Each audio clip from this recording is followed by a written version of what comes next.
أشهد أن لا إله إلا الله.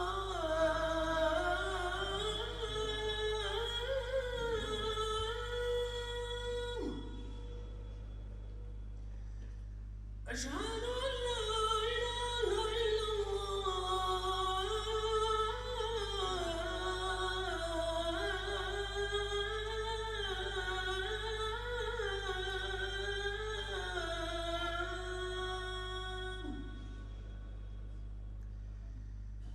أشهد أن محمد رسول الله.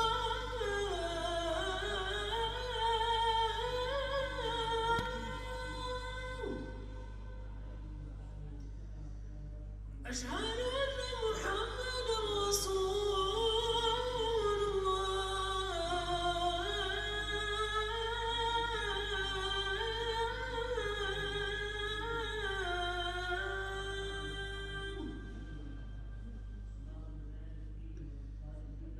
حي على الصلاة.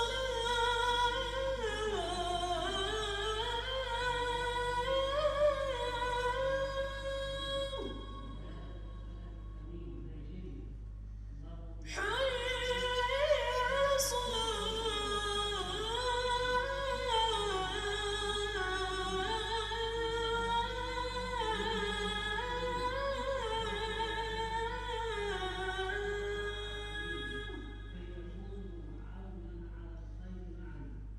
حي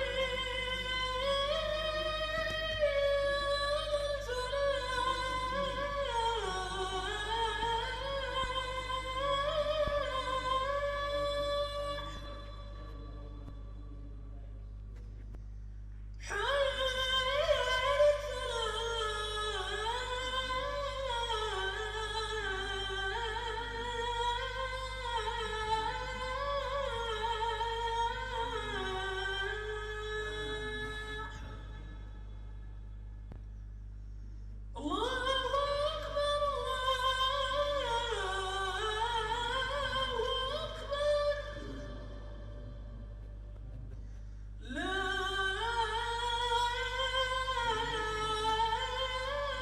إله إلا الله.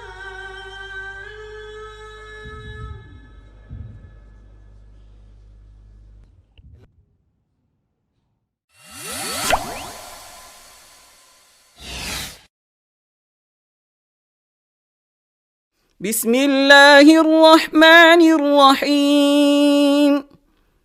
والفجر وليال عشر والشفع والوتر والليل إذا يسر هل في ذلك قسم لذي حجر ألم تر كيف فعل ربك بعاد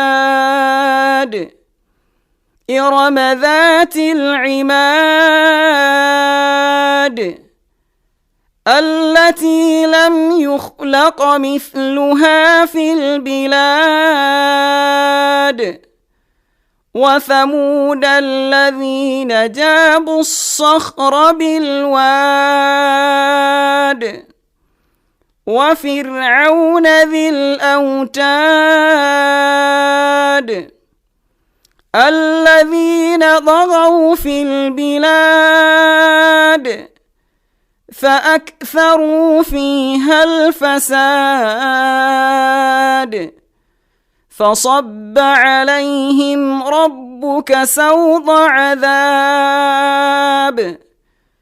إن ربك لبالمرصاد فأما الإنسان إذا ما ابتلاه ربه فأكرمه ونعمه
Assalamu alaikum wa rahmatullahi wa barakatuh. Good morning, ma. Walaikum salam. Good morning. Okay, ma, please, we'd like you to introduce yourself briefly. Yes, I'm Latifa Yusuf Abdul Basit. I am the Director of Learning and Studies and also a co-founder of Noble Guide Academy in Abuja here. Interesting. Thank you very much, ma. You're welcome to the second day of the IIEC conference, and we'd like you to tell us what you feel about yesterday's event. Yeah, yesterday was, we talked about the curriculum, talked about Islamization of knowledge, and the teachers were really put through, their role in the development of the curriculum. They were told about the new way of delivering the curriculum, because nowadays we just pump facts into the students' brain without actual learning going on. But nowadays we try to relate whatever we're teaching to real life situations, so that it can be very realistic and relevant to them. Yes, and reduce having to memorize and all of that. So it was really nice. Thank you. We hope that they would take a cue from all that was said yesterday. Thank you very much, ma. So how effective do you think this conference is? Do you think it's going to actually help the schools? I mean, people that are here, do you think this is like a step ahead? Yes, actually this is a conference, not a workshop. So this is like raising awareness for what they need to go back and strategize again and see how they can improve their teaching and learning in their schools. Okay, thank you very much, ma. You're So welcome. what are you looking forward to today? Because today is the second day. Yes. Today, I think there's going to be a lot of talk about finance, funding of Islamic schools, and I'm really hoping, they'll, go into talk about maybe having an endowment fund for less privileged Muslims, because they also have a right to quality education.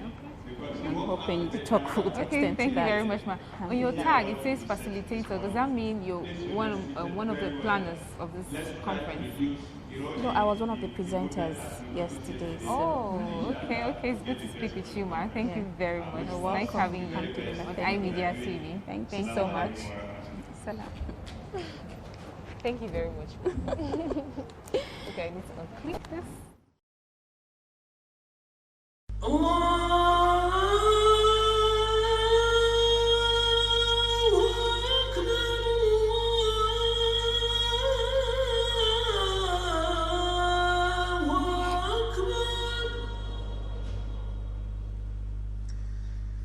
أشهد أن لا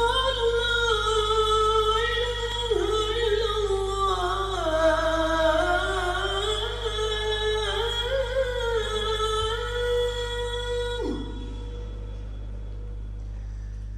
أشهد أن لا إله إلا الله.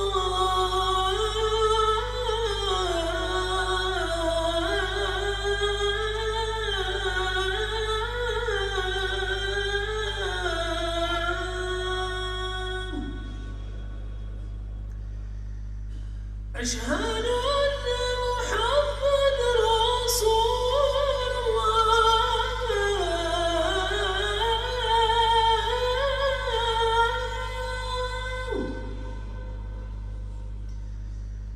أشهد أن محمد رسول الله.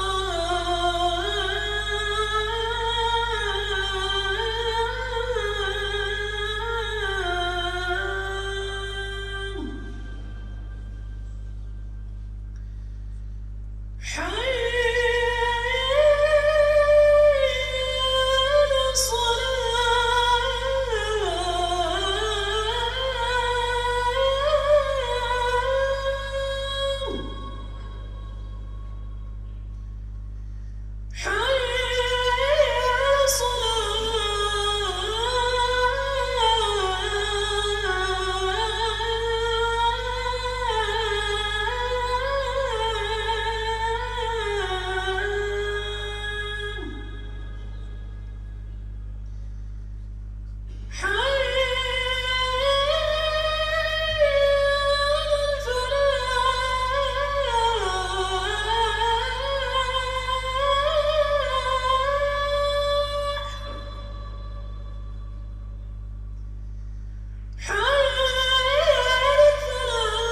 Equally, we have one of us that has traveled all the way from Sudan. He will be sharing the Sudanese experience.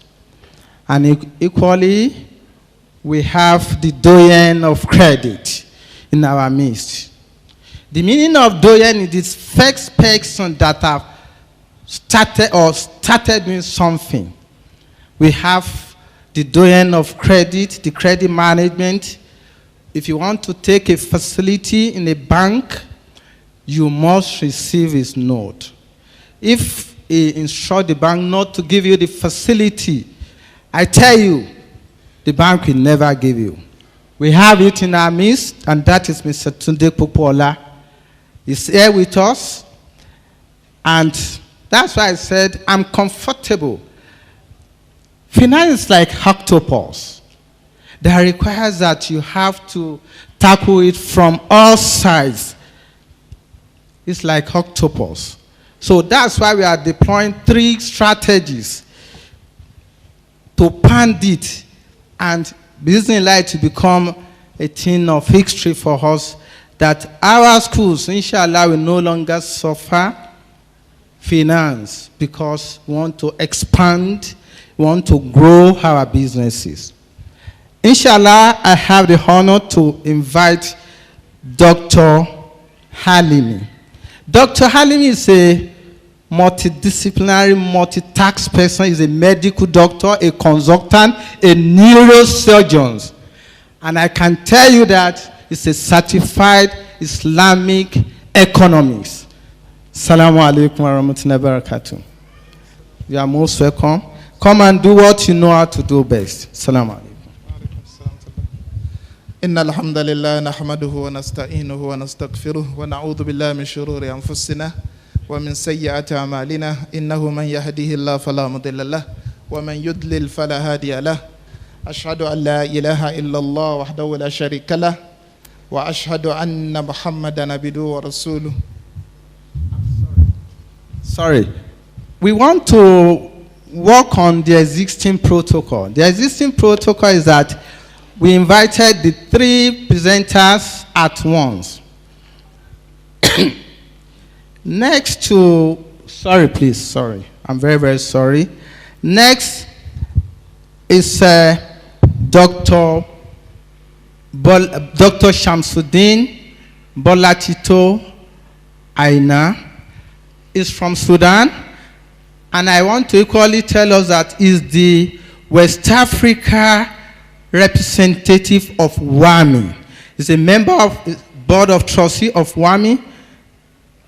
You are most welcome, Dr. Shamsuddin. Wa alaikum salam. And last but not the least, and that is the doyen of credit. FCA,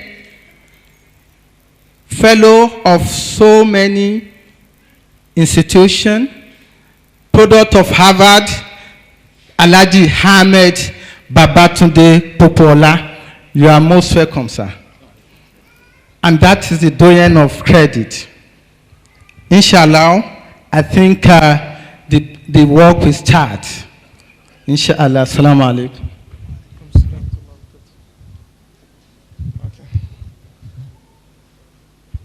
إن الحمد لله نحمده ونستعينه ونستغفره ونعوذ بالله من شرور أنفسنا ومن سيئات أعمالنا إنه من يهديه الله فلا مضل له ومن يضلل فلا هادي له أشهد أن لا إله إلا الله وحده لا شريك له وأشهد أن محمدا عبده ورسوله إن خير الحديث كتاب الله وخير الهدي هدي محمد صلى الله عليه وسلم وشر الأمور محدثاتها وكل محدثة بدعة وكل بدعة ضلالة وكل ضلالة في النار وبعد السلام عليكم ورحمة الله وبركاته.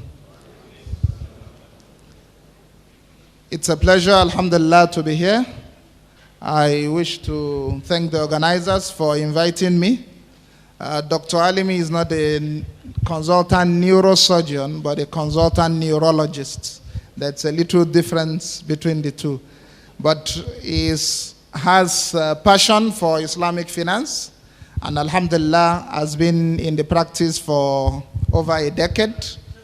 We thank Allah subhanahu wa ta'ala that we have been helping a number of cooperatives and other Islamic financial institutions and working as part of members of Sharia board to ensure that we have improvements in the area of finance, especially for the poor and the low-income people. So this passion is actually what is propelling, alhamdulillah, the need to get more trainings. So, alhamdulillah, we are in the area of Islamic finance to some extent by the sideline. So the two do not hinder one another, the practice of medicine and the practice of Islamic finance, alhamdulillah. So inshallah, we will be discussing today financing school growth and expansion, Islamic options. For those who were at the Deen yesterday, alhamdulillah, we had Jaiz Bank make some presentations, and a lot of my work probably would have been made very easy. So I'll just try to shed a little more light. Next slide, please. So business growth. One of the main stages of businesses, the life cycle of any business, at a point, if the business is doing well, the business will get to a point that there is a need to have some growth. And there is a need to grow because you then leverage on the gains of economies of scale and also reduce risks. Ultimately, the business wants to grow, to be profitable, and to cost return on investment to the shareholders. This return on investment does not necessarily have to be money. Return on investments for Muslim schools may be in the form of money, also may be in the form of, inshallah, the ajr that we are expecting from Allah subhanahu wa ta'ala. These are clearly returns on investment for us. So even if the school is completely not making funds for those who are operating it, but there is also a return on investment. So we must understand this. Return on investment does not necessarily have to be cash or naira and kobo. Next, please. Features of school growth. School growth and expansion may involve this that we have put up or some others that others may come up with. Well, one of it is fiscal infrastructure expansion. A school that starts with probably a pre-nursery or a nursery, expanding to get into primary would require more space, more structures to be able to put in students, will probably require more labs if it's getting to secondary and all that. So there will be a need for a lot of fiscal structures expansion. And coupled with this is a need to have more personnel to be able to address the needs of the students. Expansion and growth could also be content. And ultimately, any growth that we are talking about will mean that the numbers of students in the school are increasing. So school growth really refers to expansion of services that are rendered by schools, which ultimately leads to larger impact on the society and return on investment that we have explained. It could be by internal models, meaning the school is growing on its own, expanding from one state to another or from one service to another. A school may start with just male students, now wants to expand to include both gender, may also want to, may start as a day school, may want to include boarding. Each of these would require some form of expansion. There are also external models of expansion, which could be in the form of mergers, acquisitions. Schools may come together to expand, and so all these are possible. Now, it's a reality that every good school or every school would have to face the reality of expansion. Once you start, most people say, let me start with this flat. For those who start with a flat or those who start with something lower. Alhamdulillah, some of the schools I've been part of, we started with probably a 2-room, and after some time there was a need to expand. So Oftentimes, the school founders or operators are faced with this, but a lot of times they are not prepared. They are prepared for the first stage that they are in, but often not prepared for the expansion. And so it comes, and then everything is at stake because the preparedness for that is not in place. And if there is unpreparedness, the school may cripple, or the school itself may completely collapse. Because if people come, they have done nursery, they want to move to primary, there's no space, people may decide we better withdraw. Or they have some siblings who are in primary, some are in nursery. You can only offer for nursery, and they say, rather than keep my child in nursery in this school and go to another school a few kilometers away to get to the primary, I better withdraw everyone and take them to the other school. So eventually, this may lead to crippling of the school. Now, funding school growth could be done by conventional means, which a lot of times are interest-based. There are a few non-interest services rendered by conventional institutions, but largely they are interest-based. And there are also Islamic models. Next, please. Now, for funding of any business, including a school, there will be a need to consider, as Muslims, Islamic funding. Because this is not just because it is beneficial, it is a duty upon us. Allah subhanahu wa ta'ala says, وَأَحَلَّ اللَّهُ الْبَيْعَ وَحَرَّمَ الرِّبَى. Allah has made trading and business in its sense to be halal, and He has made riba to be haram. So definitely, every Muslim wants to get himself one way or the other away from riba. So the basic principles of Islamic funding will mean prohibition of riba. That is interest or usury, whichever way you want to call it. Application of principles of al-bay, of trading in Islam. Avoidance of gharar.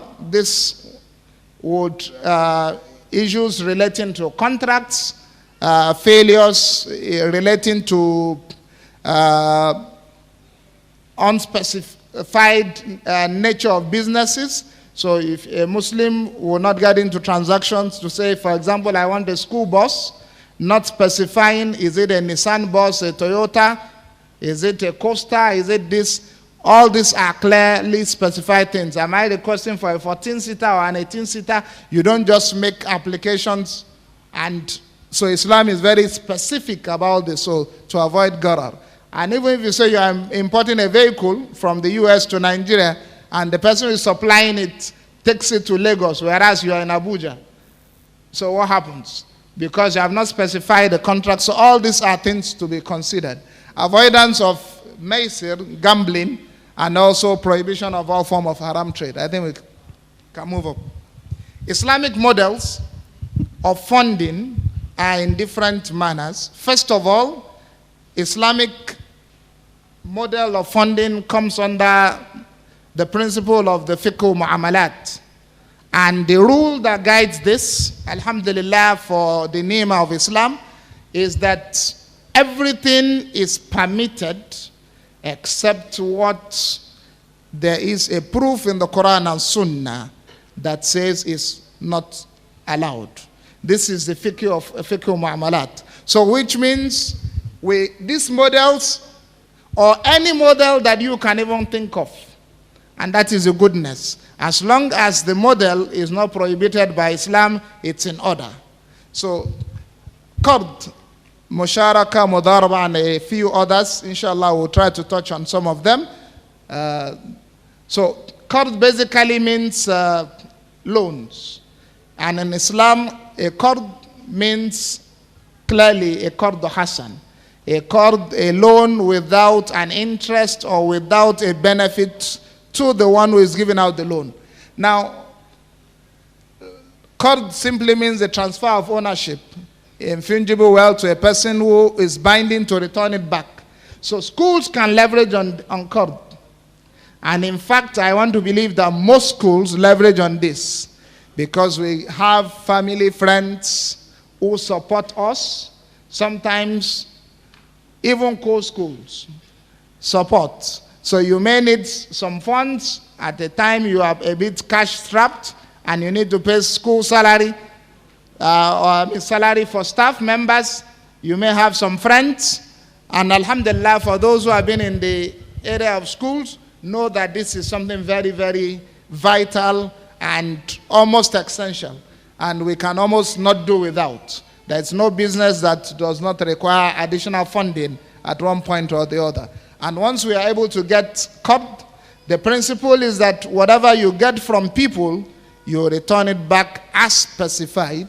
So there should not be an excess in quality or in quantity of what you have gotten. So if you get a 2 million naira loan to pay your staff members, whoever is offering you the 2 million, Islam says return back 2 million to him as specified. So a believer will not get into loan taking that will require him, because he needs to pay staff, get a loan of 2 million from a bank or from an individual that he would have to pay 2.1 or 2.2 million, and he is paying a form of interest, and this is prohibited. So it is very convenient, because most often than not, you get it from people you don't need to do so much documentation, other than probably even write on a sheet, and you get your witness to write it that I've collected so money and I'm paying it back on so date. Next, please. So, musharaka, this refers to partnership. We are trying to look at how schools can grow their schools and expand using Islamic models. And one of it is musharaka, where we can have more than one school partnering together, or more than one individual partnering together. So basically, the partners share in provision of capital, and they also share profit or loss, as the case may be. And profit and loss sharing is based on the ratio of invested capital, typically in a simple musharaka. It helps to dissipate risk amongst partners. So a lot of schools are actually partnerships, where, the founders are probably more than one. You may have 5, 6, sometimes even more or less people who come together, pool their funds, and run the school. It's also permitted as a musharaka that someone who is heading, the lead partner, may be paid wages apart from whatever he would earn as part of the partnership. And this is one of the ways that schools may grow. A school that is run by one proprietor with himself usually finds it difficult to pull in funds. But when there are more, this helps. Next, please.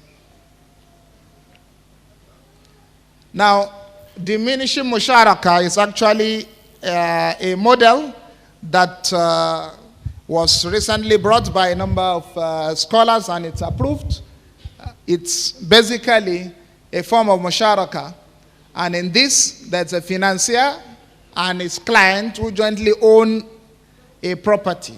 Say, for example, a school wants to expand, does not running a nursery, now wants to move to the primary school, does not have a property to move into, does not have the funds to even rent, and there's someone who is offering his own building to say, let's come together and operate using a diminishing musharaka model.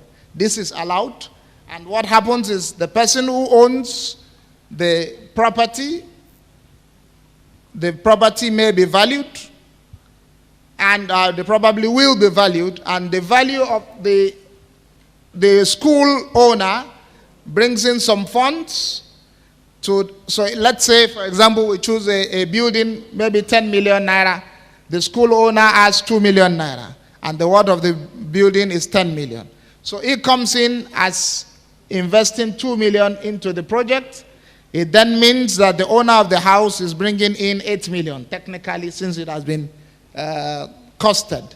In other situations, you may have the two individuals not even having the property.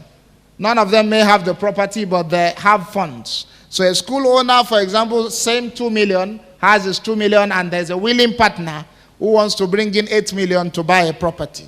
So now this works, the financier, the share of the financier is divided. So the 8 million can be divided into 4 tranches of 2 million, and this is made into units. So it will be understood that the client will purchase the units of the financier one by one. So we could say, this your investment of 8 million, well, I'm going to be buying your own part of this building.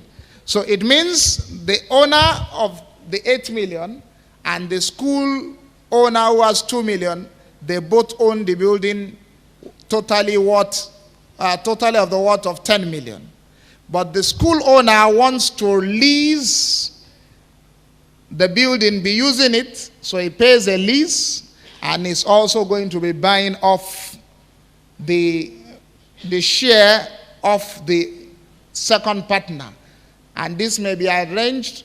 Every year I buy 2 million naira off, but the rent that is accrued is what the partner benefits as his own investment. And they keep doing this, and eventually, maybe over a 4-year period, the school owner owns the building completely.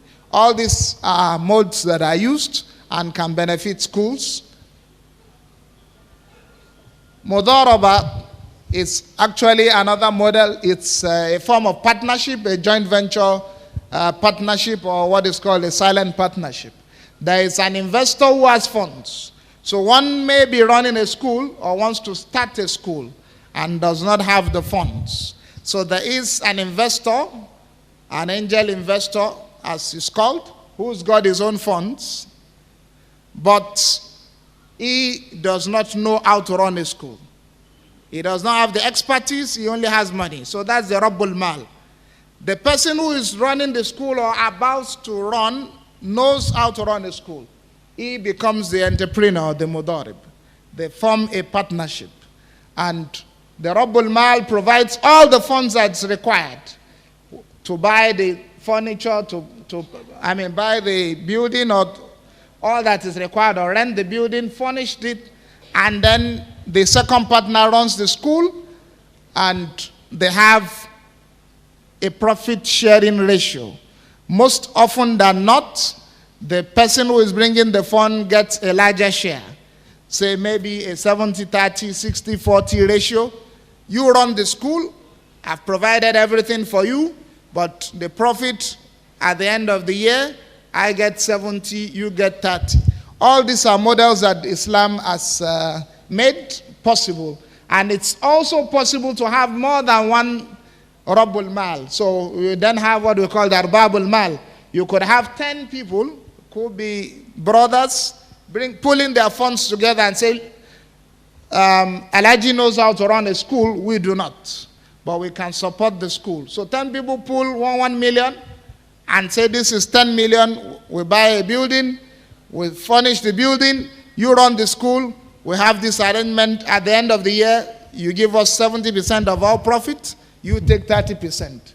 Now, in event of a loss, in a mudaraba, the people who have brought their money lose the money. And the one who is the entrepreneur loses his own sweat, because he has put his sweat there. So he loses his sweat, but he's losing no kobo since he didn't put any money there. So it's a good arrangement in Islam, but it's part of what is called a trust arrangement, where each partner will be required to make up its own agreement. Next is Murabaha. We need to be fast. So Murabaha is actually almost what we may say the most common form of product in Islamic finance today. The banks use it, most cooperatives that I know use it, because it's almost, it's a very simple way. This is a cost plus arrangement. It's a cost plus sales. A school, for example, may want to buy a school bus. And the school bus costed to be 5 million naira, approaches an individual, a bank, or a cooperative to say, this is the cost of the bus I want to buy. It's on the stand there. I've seen the bus maybe in Kubwa. Car stand is 5 million naira. Can you buy this bus and sell it to our school? We need buses for students to be able to move ahead, to get to school. And this arrangement can be done very easily. Once this is done, the school puts up a request. The bus will be bought by the owners of the wealth, which may be the bank, a cooperative society, or individuals. They buy the bus completely with their own money, no cover from the school owner. They then sell the bus to him. Now we bought it for 5 million, we are selling it to you for 6 million over 1.5 years. You pay us and you'll be paying it installmentally. This is a simple model, and because of it, a lot of institutions use it, and it's clear. Both parties know the cost of the vehicle, they know the profits, they know the term, and so Moraba makes it easy. Istisna is a kind of sale that the commodity is transacted before it comes into existence. In Islam, most commodities must be in place before you can deal with them. But istisna is in the Sharia is one of the transactions that we have been given a leeway, rukhsa. Basically, it is used to manufacture or to construct. So a school may want to build a permanent site, needs 10 classrooms, they do not have the money, and they approach the cooperative or the bank, and they say, get us the value of construction. Maybe this will cost about 20, or let's say, sorry, that may not build 10 classrooms. Maybe 100 million naira to build the classrooms. So the 100 million naira, it will be said, we will build it, and we will then, after building, we will then sell the building to you. You will be paying us over time, maybe 5 years, but you pay us 120 million. And so Islam allows this. It's so we need to move next, please. Next.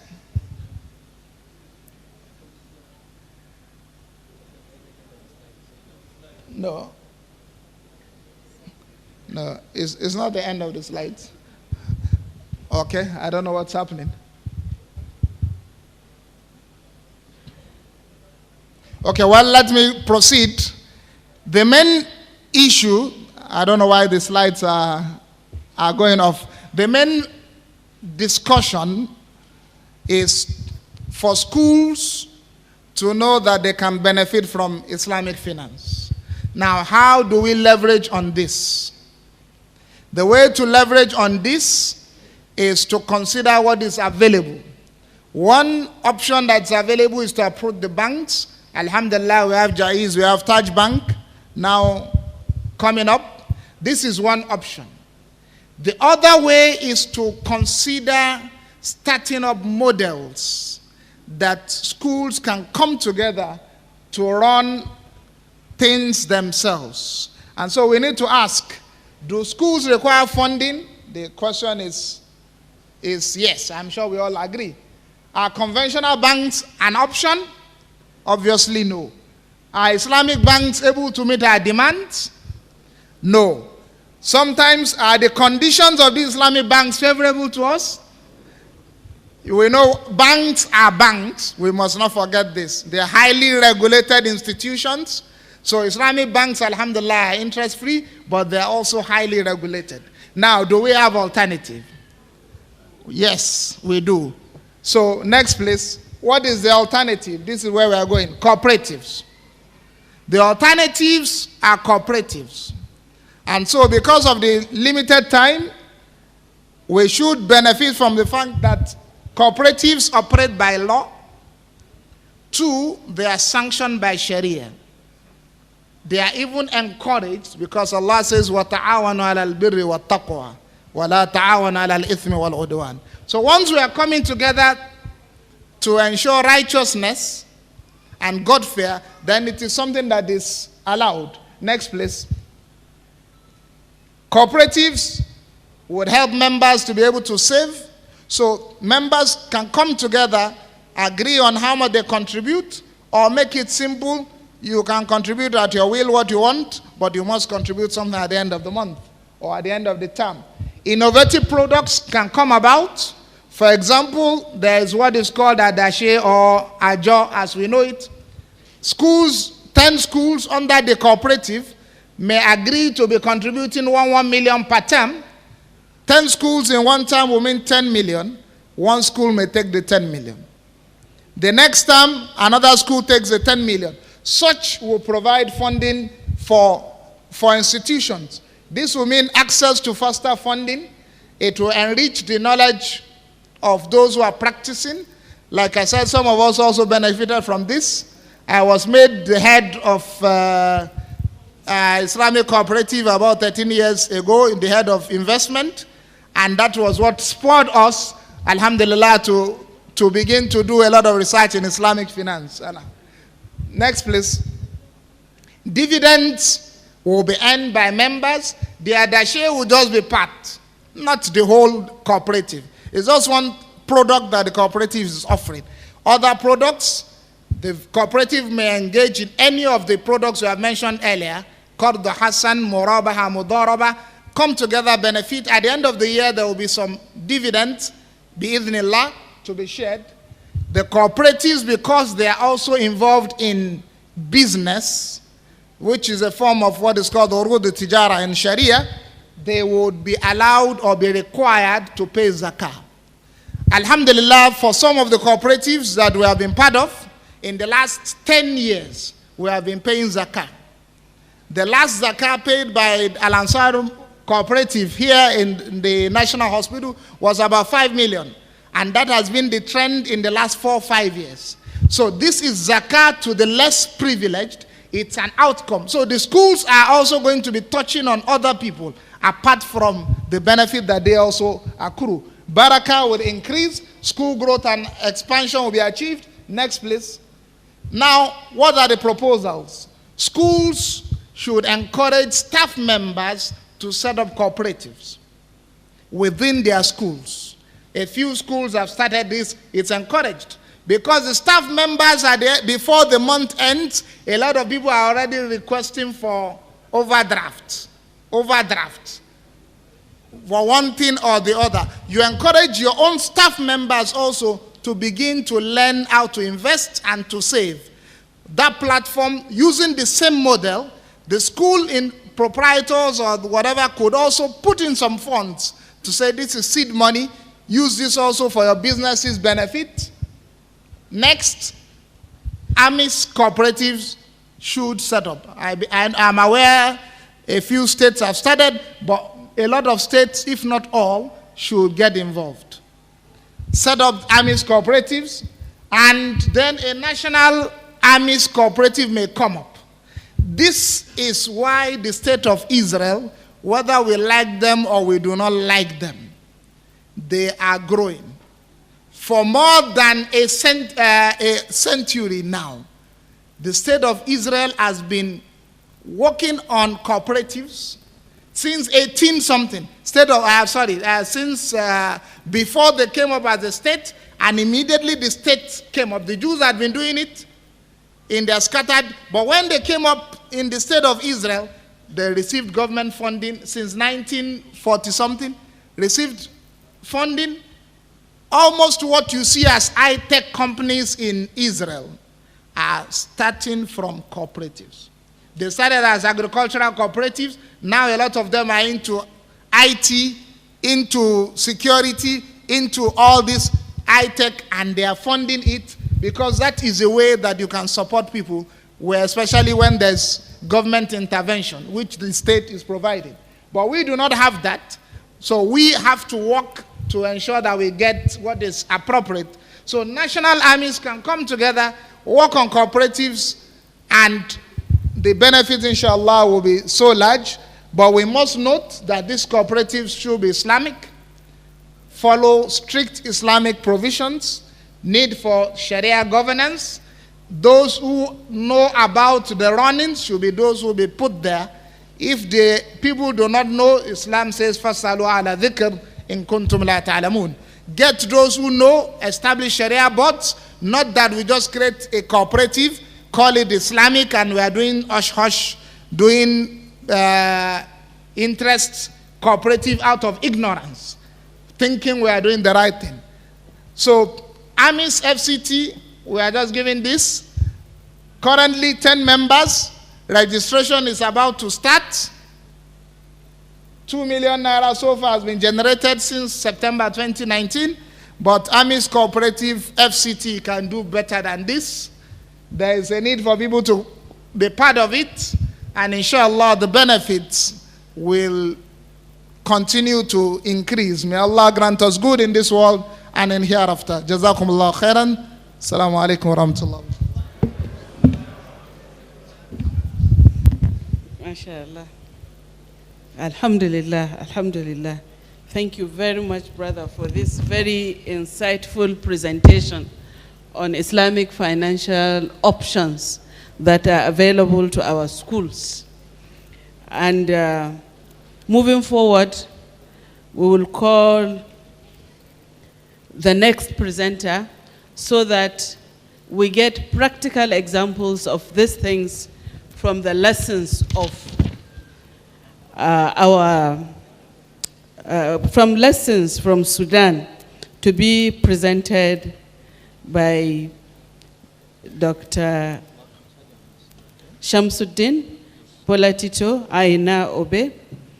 His paper will be Financing School Growth and Expansion, the Sudan Experience.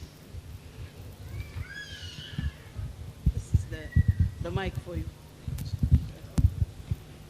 أعوذ بالله السميع العليم من الشيطان الرجيم بسم الله الرحمن الرحيم الحمد لله رب العالمين ثم الصلاة والسلام على رسول الله وعلى آله وصحبه ومن تبع بالإحسان إلى يوم الدين. Dear brothers and sisters in Islam, Assalamu alaikum wa rahmatullahi ta'ala wa barakatuh. It's a very big opportunity for me here to stand before you and talk about the Sudan experience. I'm sure some proprietors might have their word in Sudan studying. Alhamdulillah, I can see one of our graduates here handling the IT. So that means Sudan as a country has gotten some unique experience, which I'm sure never exists in Nigeria.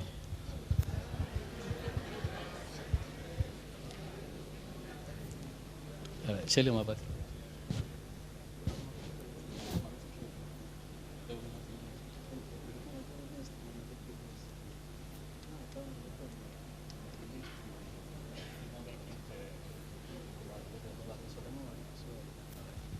Sorry for the, yeah.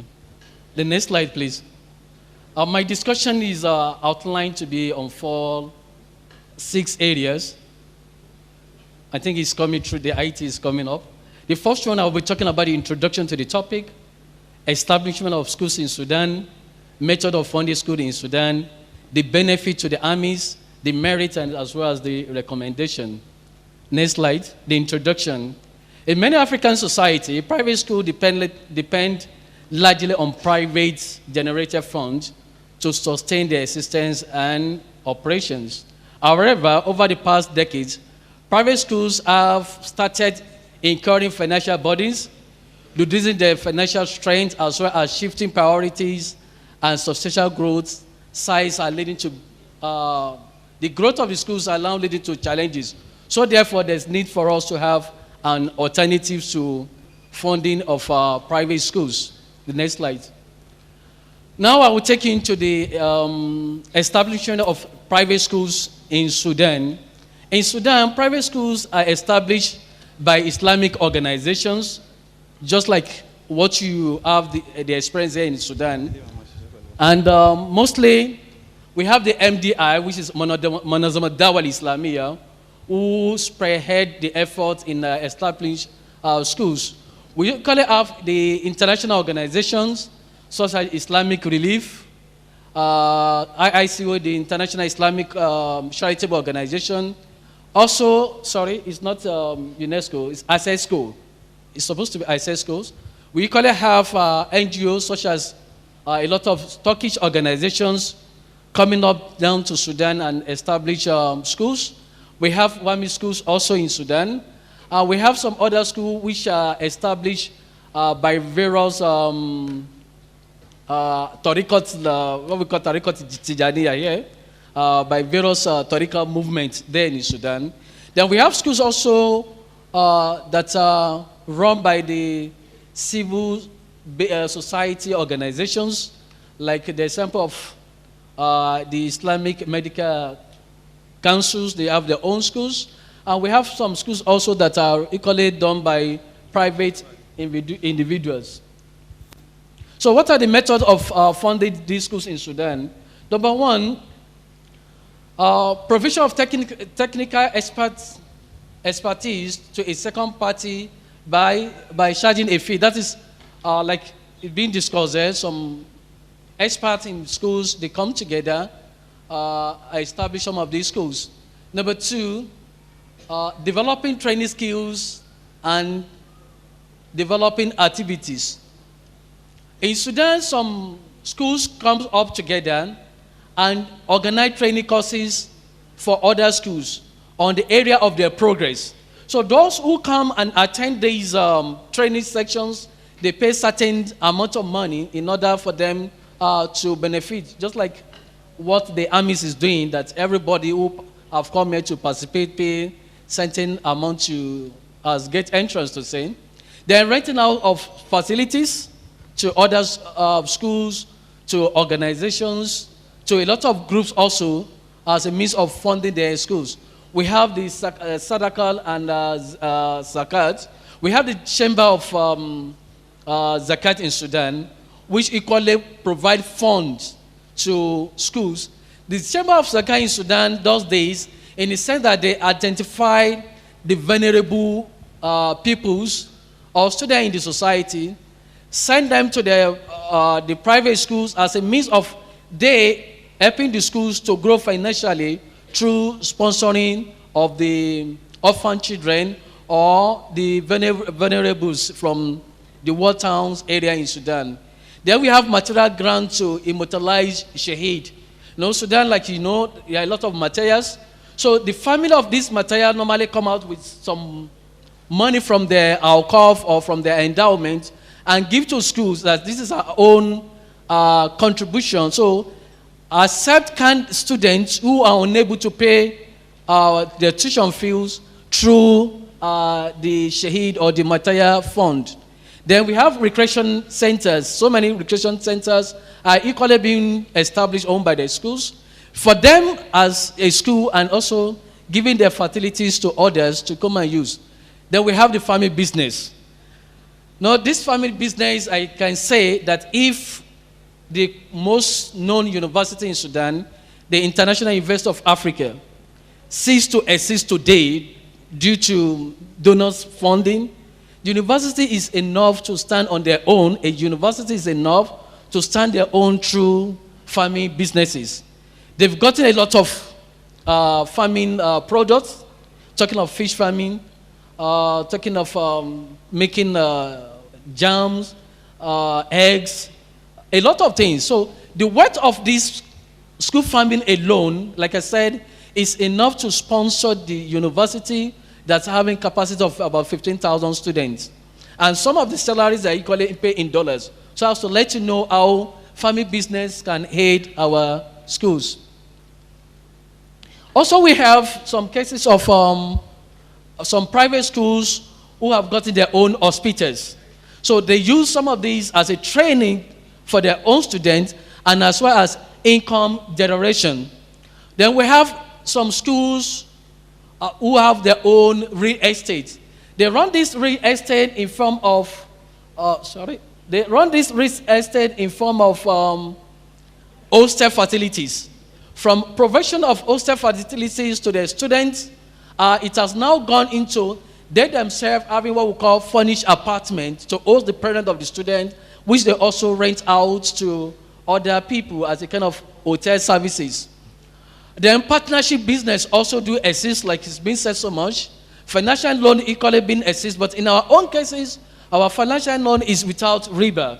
It's the same amount of money that you get, that you pay back within a specific stipulated period in the agreement. Another wonderful one is the bakery project.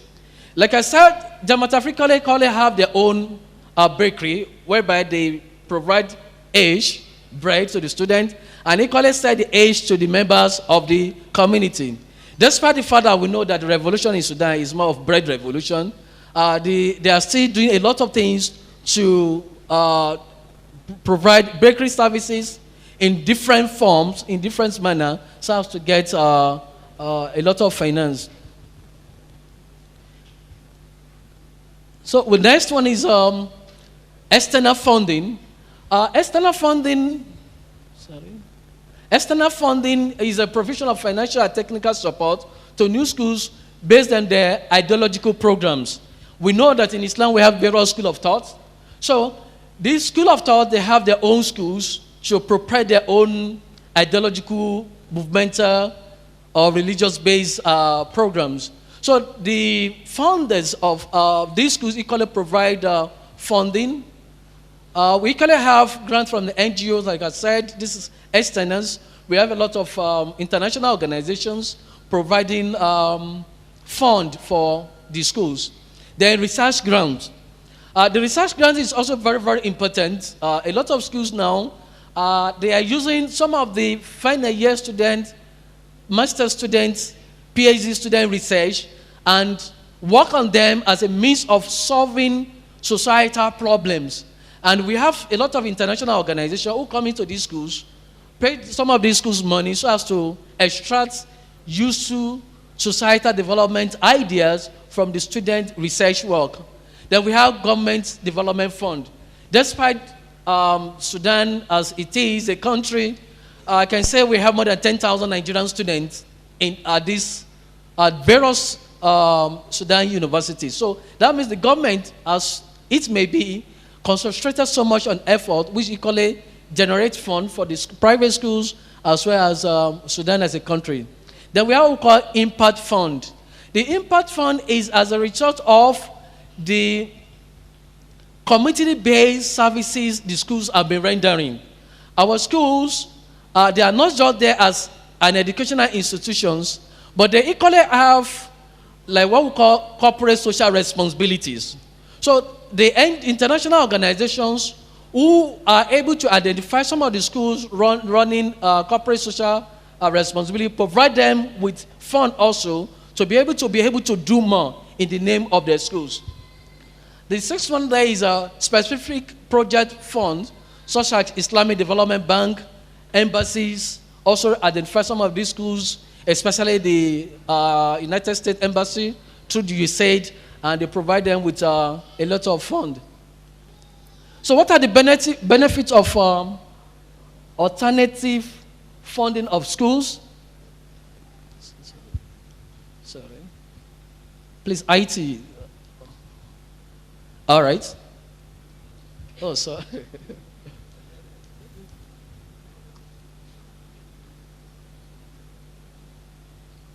So we are talking about alternative funding of schools. Alternative funding of schools make school management very, very easier. Just like the various advice that our presentation ahead of me, it has allowed innovation and develop teachers intellectually.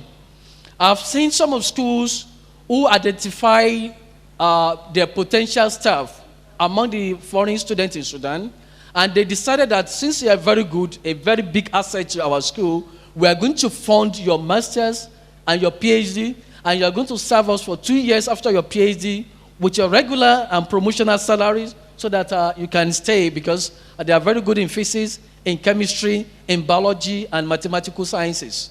So number 3 is allow quick payment of salaries and staff motivations. Like the Sheikh who has talked about cooperative program for the staff members.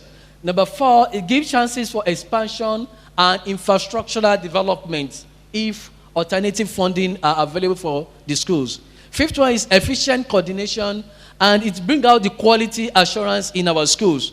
The brother was talking about partnership of primary. A lot of people was talking, setting up nursery, secondary, and things like that. Why not join our effort together? Let us do the musharaka so that we have quality assurance in all our schools.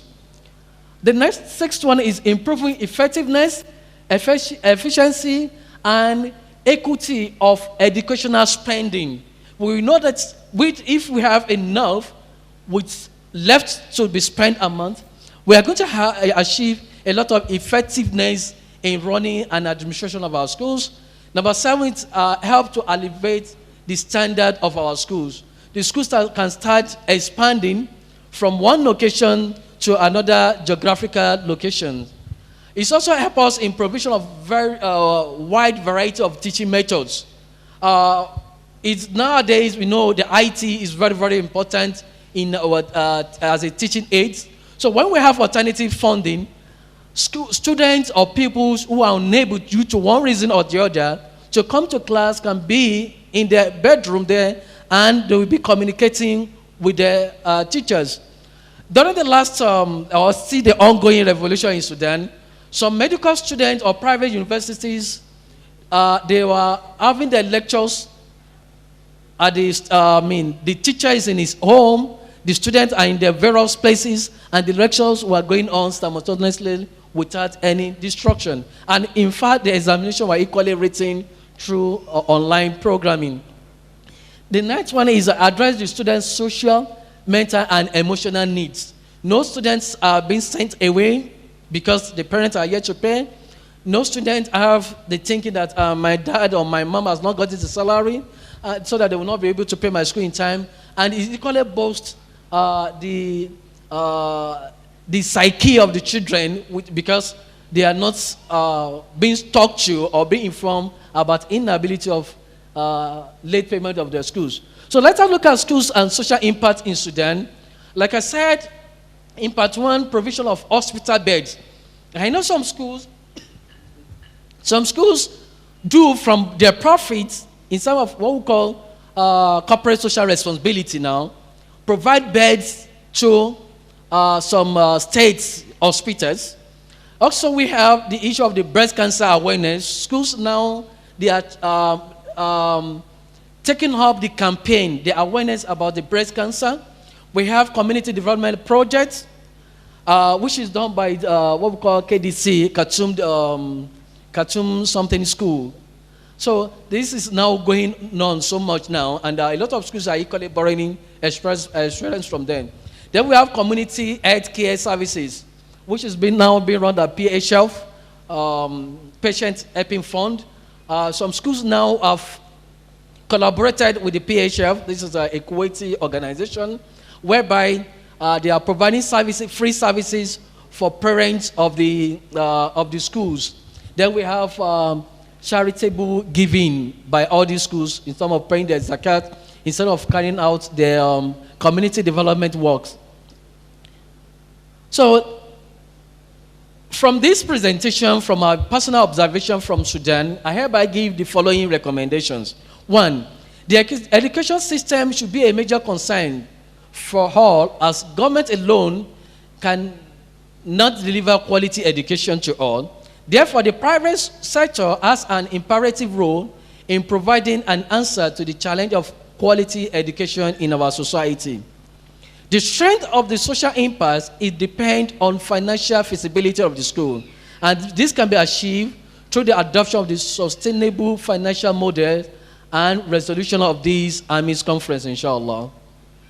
Also, alternative funding of school serve the Ummah with optimal model focuses on delivering quality education at minimal cost.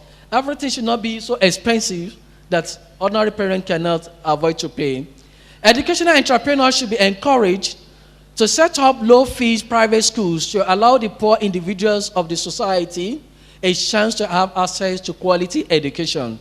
Private schools should identify alternative funding based on engaging agricultural-based projects, commercial-based projects, and service-based projects.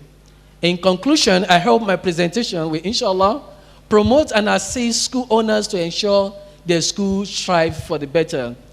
This alternative model of funding are not a panacea in all, but do work for all aspects of development. They may have different applicability depending on optional context. With this, I thank you for the opportunity given to me to come to my fatherland again and talk to owners of schools. Wassalamu alaikum wa rahmatullahi ta'ala wa barakatuh.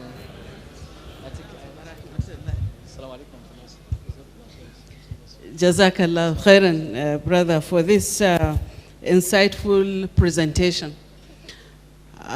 We have had the various options open to us as practiced in Sudan. Even though many of the issues discussed are related to the tertiary educational sector, but certainly there's a lot that we can lift and adapt to our own circumstances as owners of primary and secondary schools.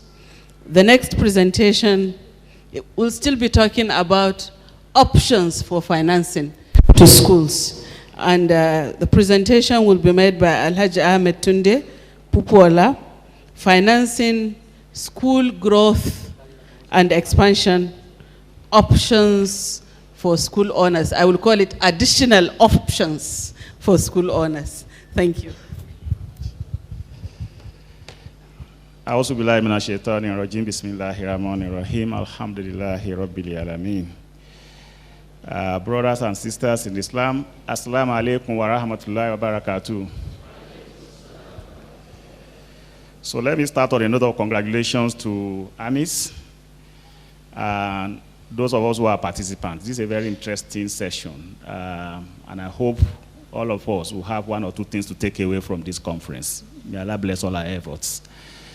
I want to thank my brother Alhaji Abubasid Bakari for inviting me to this very interesting session.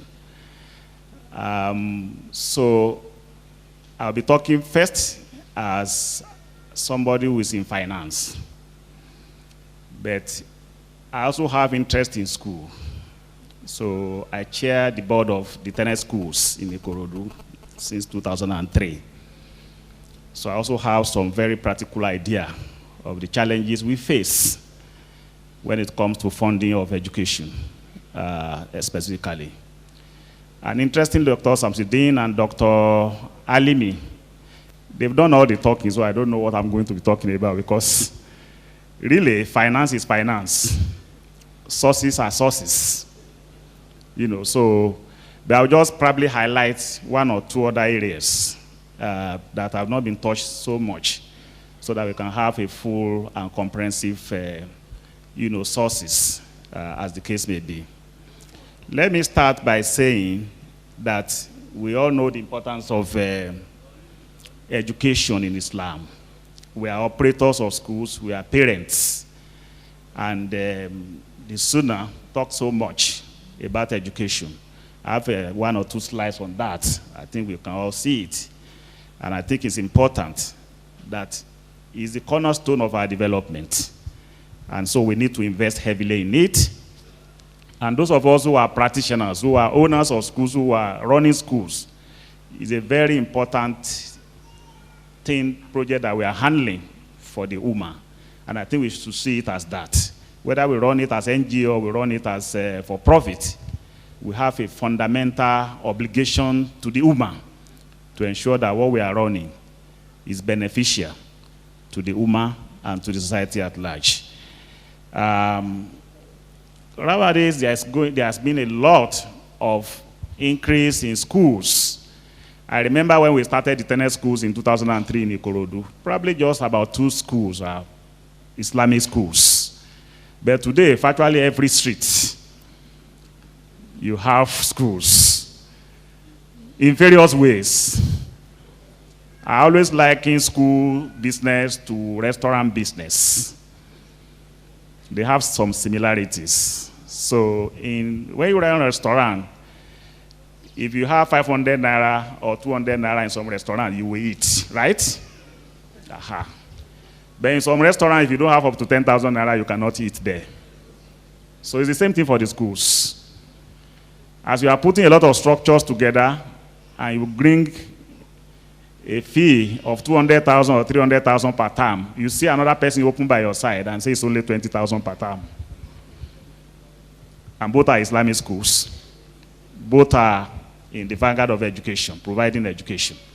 So it all depends on the kind of schools we want to set up when we talk about funding, really. But the starting point is the demand for education by Muslims is increasing sporadically. And there's been a lot of attempt by us who are here to meet such demand. That's why we have quite a number of schools, and they keep on growing and being established every time, every day. Now, how important is finance, really? Like any other business, finance is the hub. We say finance is like blood to a living organism.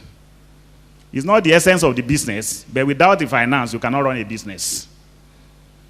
So it's very important to know that it sits at the core of whatever we want to do. And we are also in business to make money.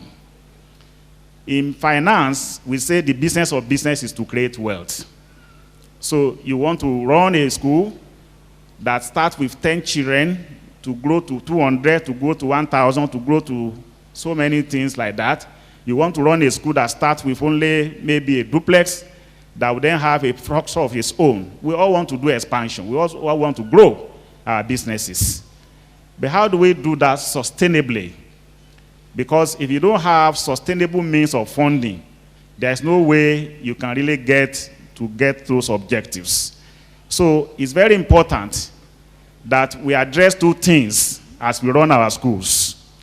The first one is that in the short run, it must be liquid. There must be liquidity. In other words, there must be cash for us to do the basic things we want to do. But in the long run, the school must be profitable. Because if the school is not profitable in the long run, then you'll be out of business. There is no business that can run without being profitable over time. And it's going to be sustainable. And I think it's very important for us to start our conversation on that basis. That in the short run, when you just start, well, cash must be available to pay teachers, to do all the things you need to do.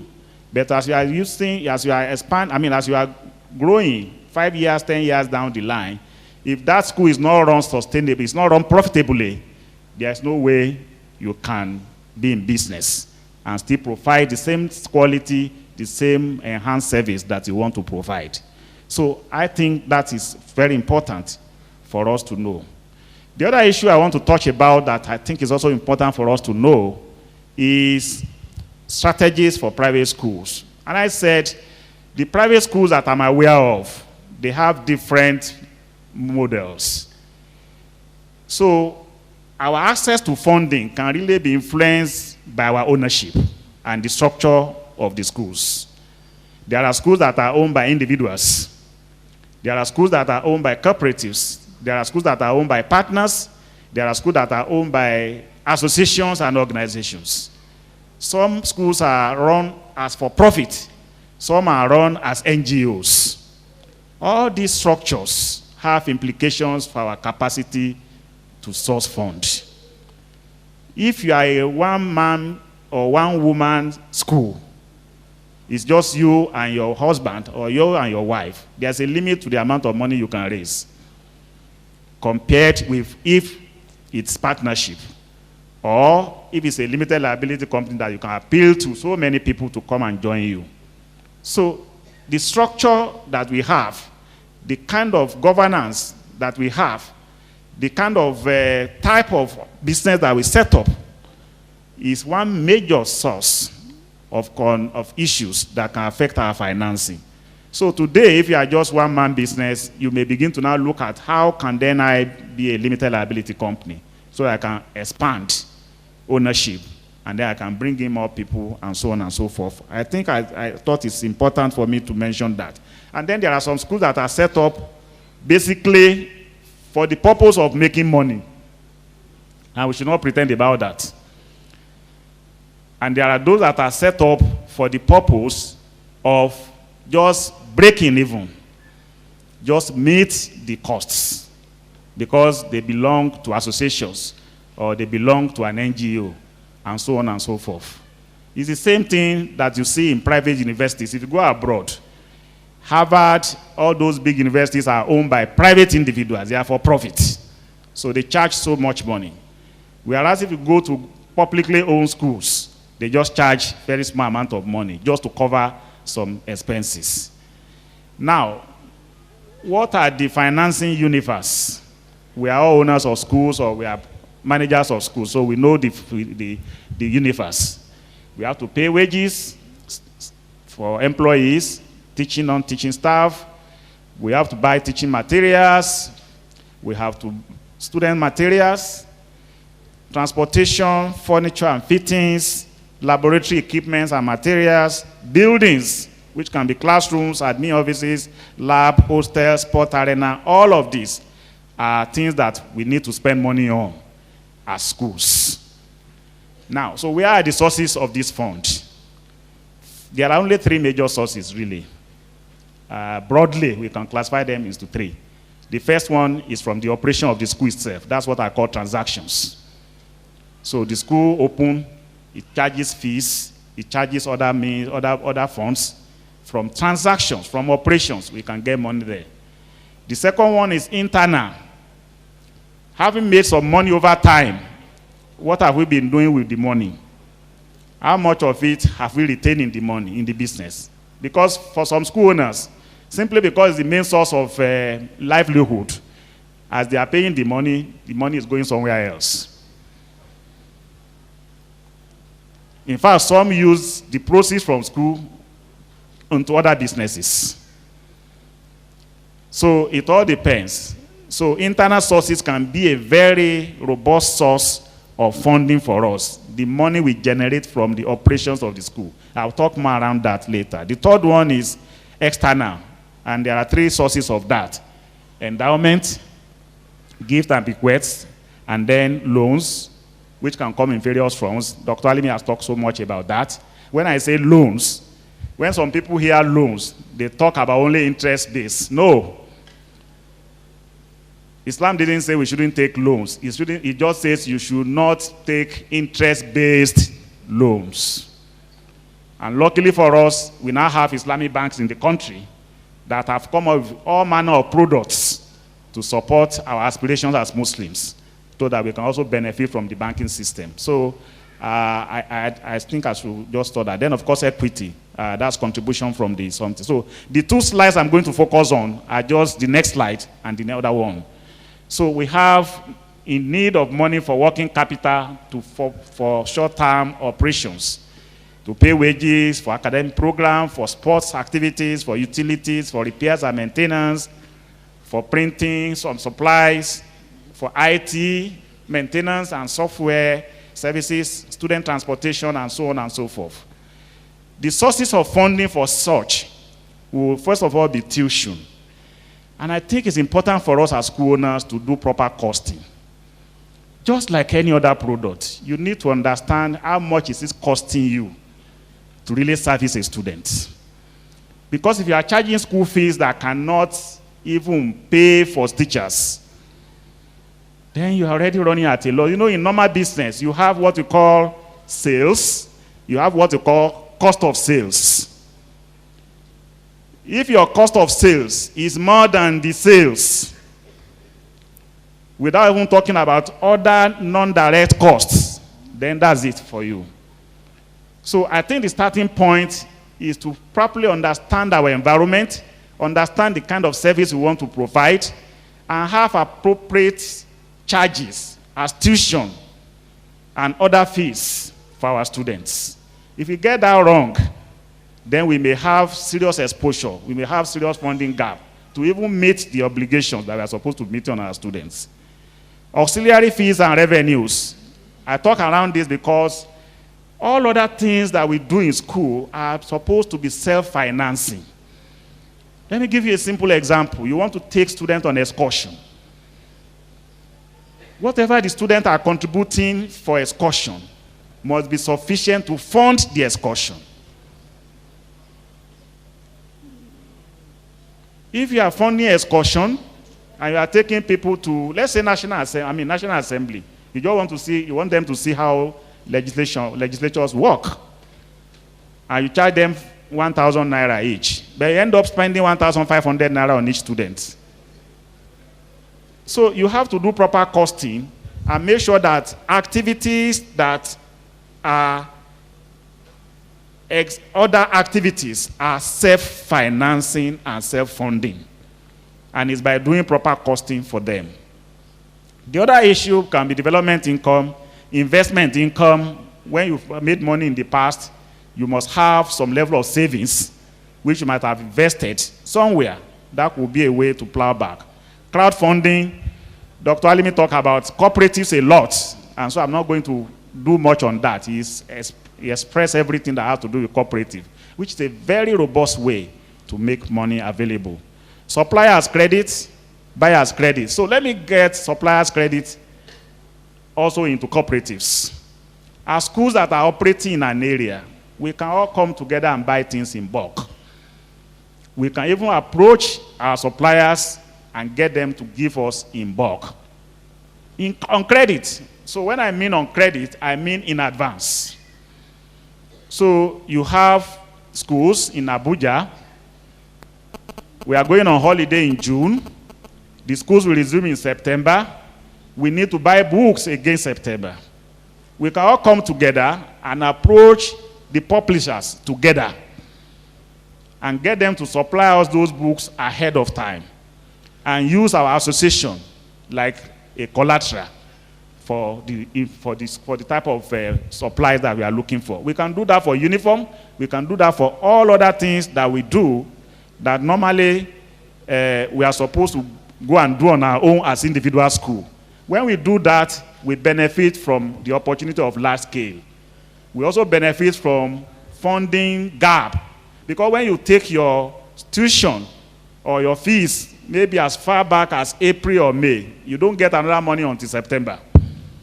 So you also can then use that gap to say, okay, I don't pay you until the schools resume. But it's easier done when you come as a group. And I think you should explore that, especially if you already have cooperatives. Buyer's credit, those are the fees that are supposed to be paid by the student themselves. You can get them to pay ahead and give them discount for that payment. So your school charges 50,000 per term.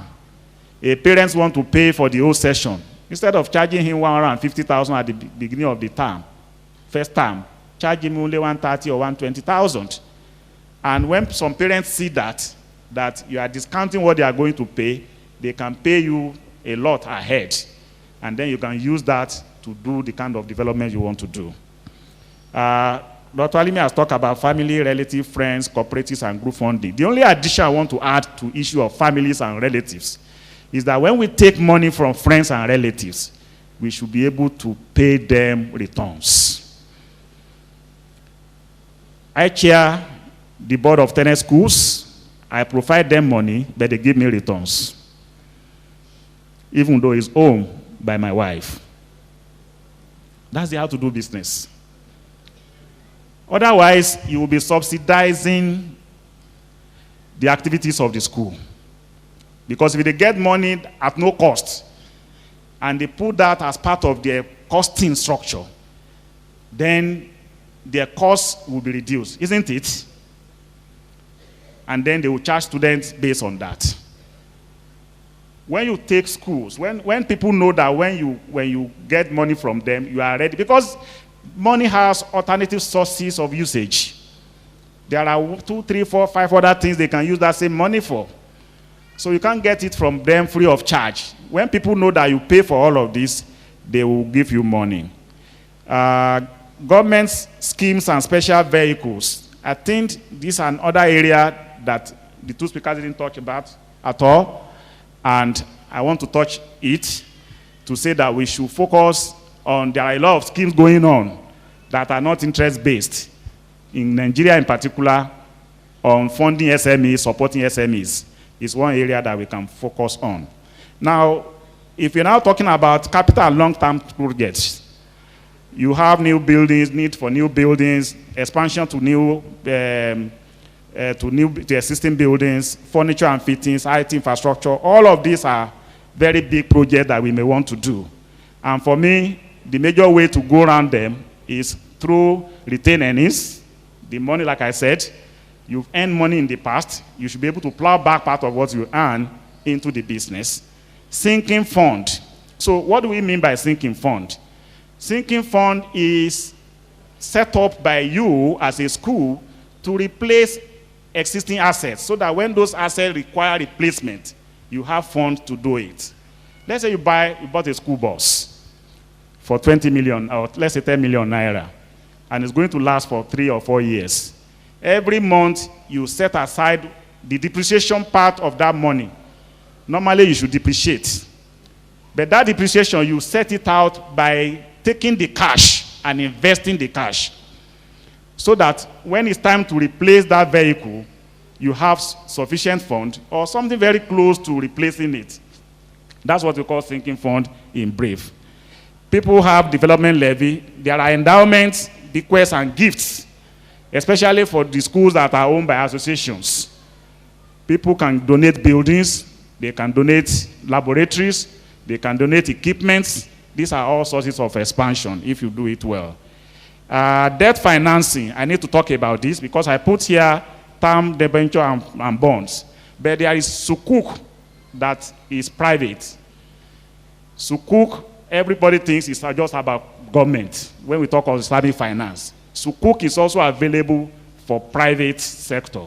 If you approach Taj or Jaiz Bank or Lotus, those are 3 institutions that I know can do sukuk. What's the essence of sukuk? They give you a property, and it's their name, and you use it, and you pay over time. So you need a building, they fund the building is in their name for that period, and then you keep on paying. And when you finish paying, they relinquish the ownership to you. That's the simple way to look at it. Angels financing, venture capital, then shares is for limited liability company. Those whose schools are limited liability companies can call in other people to join as owners, and they benefit from that. There is another portion of shares that we call preference shares. These preference shares may not necessarily be complete owners like you are. They won't have the same rights and privileges like you are. But you assure them of some minimum returns. And that way they can park their money for a long time, 10, 15, 20 years. That's what we call preference shares. So I think those are the things I want to mention under options that are available to us. There are angels financing. Private equities are available here now. Venture capitals are available right now here. And there are those who are interested in education. And we should look at those who are interested in education and approach them if we want to do serious expansion or funding.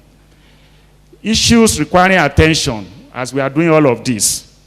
For short-term funding, it's important to have terms and conditions. I understand the terms and conditions for anybody who wants to give us money. And Islam has taught us that when it comes to contract, we should do what? We should put it in writing.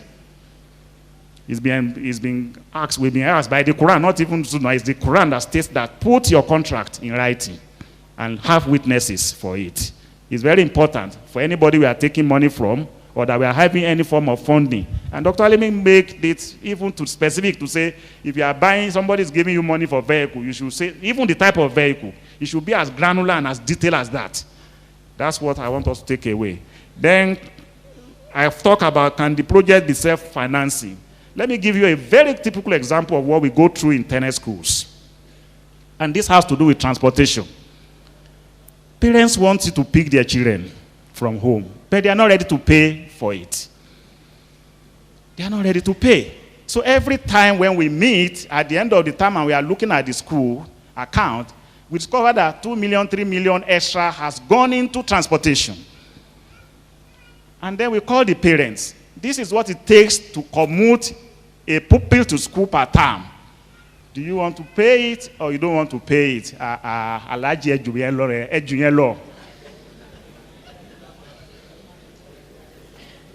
They don't want to pay. So, and really, if you are running a business, that's a good example of what I call self-financing activities. School buses must be self-financing. The students who are using it must be ready to pay for it. Eventually, what we did in the tennis school was to cancel school bus. Because now you will now be running something on something that is not your core. You become a transport company instead of a school. So please, let's make sure we have projects that are self-funding. This nice one is cash budget.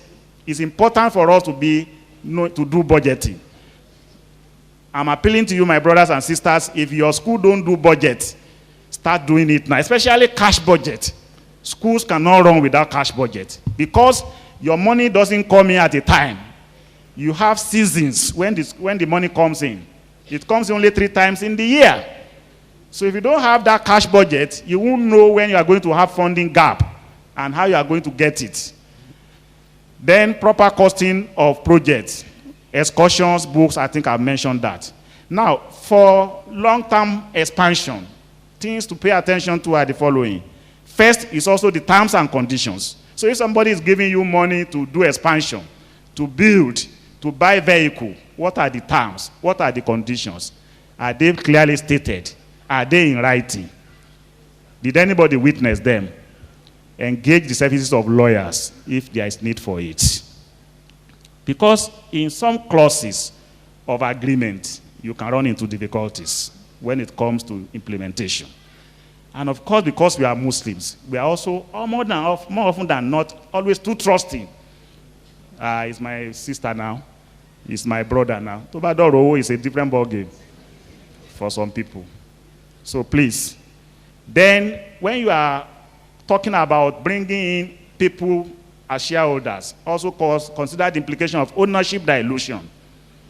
You can have just one more person as a shareholder come into your school, and then it destabilizes the chemistry of the school.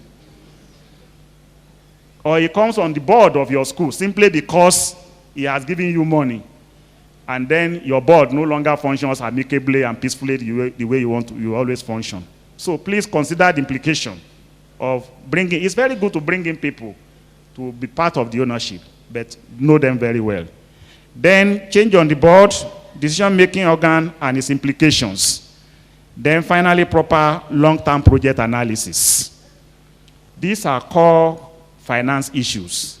You want to do building that will run for additional 200 students, and there's no project analysis. I just think, oh yeah, we have acquired 2 pieces of land, 2 acres of land, or 2 plots of land. There's no business that run like that. Let's run it as real business by doing everything that we need to do that. Challenges that we always face. Lack of business structure. Most schools don't have any structure. The owner is the owner. The owner is the alpha and omega. The owner is the everything. For such schools, you are just running a poverty elevation school. You are not running a proper business. Please have proper structure. Have a board. The board can be by owners. It can be advisory. It can be technical. They don't need to have ownership. They don't need to have interest in your school before they serve on your board. They can look in your face and tell you, Oga, that 1 million, 2 million you are taking from the school is not in the interest of the school. Or that project you want to do is not in your interest that you do this project. So, board, management, they are essential if you really want to run sustainable school. Then, governance, record keeping. There's no credible accounting information. And you want to go to Jais, you want to go to Taj, you want to go to Lotus to take money. Either as Musharak or Mubarak, whatever name you want to call it. If they don't see your financial records properly done, nobody will give you money. So that's very important. Then, no business plan. I've said it.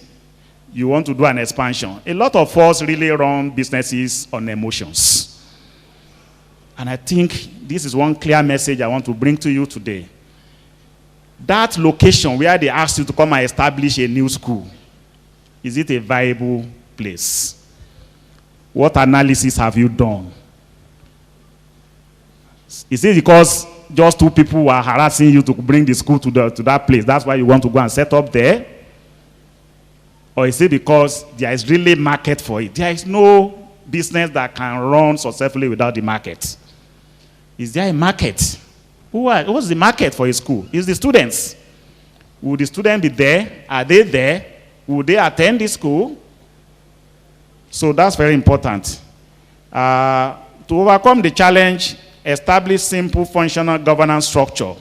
Have simple board, simple management, then proper financial records and external audit. I want to encourage you to do external audits.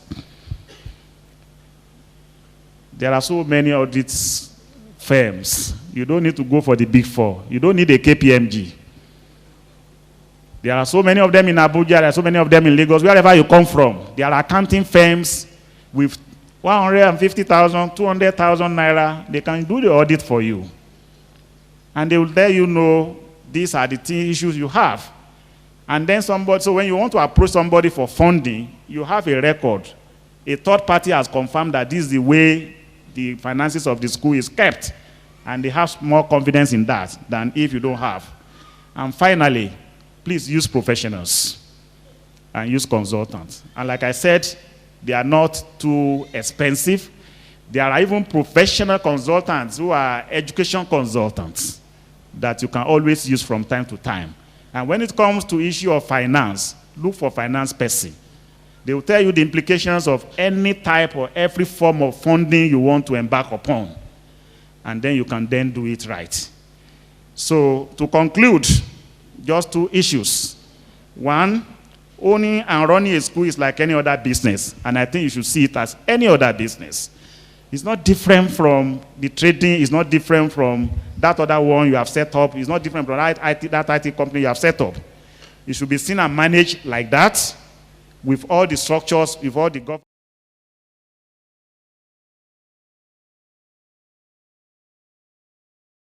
It has to manage profitably. Please, any business that does not have profit, in the short run, it will survive. In the long run, it will die. There is no range about it. Please always have this at the back of your mind. We have to run profitably, sustainably. Profitably, sustainably means year in, year out. We have to be making profits. That's the only way for us to be there tomorrow, to service those children that we are meant to service. Finally, for schools owned by individuals, families, and partners, planning for their sustainability through robust succession planning is key. We cannot be playing God here. We are young, and we think we will live the next 10, 20, 30 years. Who knows? We know nothing about that, and we have to be prepared for it. So succession planning is key. What happened to this school if I'm no longer here? Maybe if you don't want to be talking of that, you may say, if I don't want to be running the business on my own. What happens to the school? You're already 50, you are 55, you are 60, and you're still running it every day, and they can't do anything without you, and you think that school will survive? It will not. It cannot. You need to put that structure in place on how the school will run in your absence. Whether for temporary reason or for permanent reason, you are not there. We should put it there. May Allah guide us. May Allah grant us the willingness and the ability to do what is right. And may Allah prosper us. Assalamu alaikum wa rahmatullahi wa barakatuh. MashaAllah. Thank you very much, Alhaji Ahmed Tunde. True to his word, he has spoken like the true finance man that he is.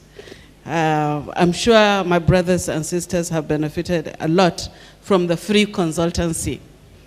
I don't know, the organizers, whether there is time for question and answers after this very important presentations, or I'm just handing over to the next session. Okay.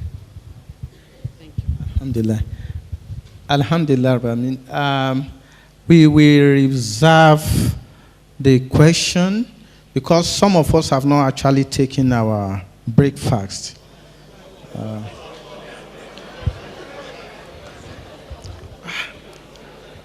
We cannot even pretend as if you didn't hear what.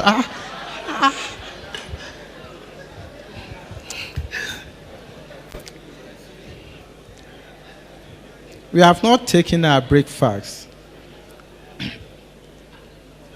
But I'm sorry if I may ask. Breakfast there is one thing called utility. Is it marginal utility? Is it always that we use food to suppress our hunger? Is it always true? Is it always true? Or something that gladdens our mind, our heart? Please proceed for your breakfast. Assalamu alaikum.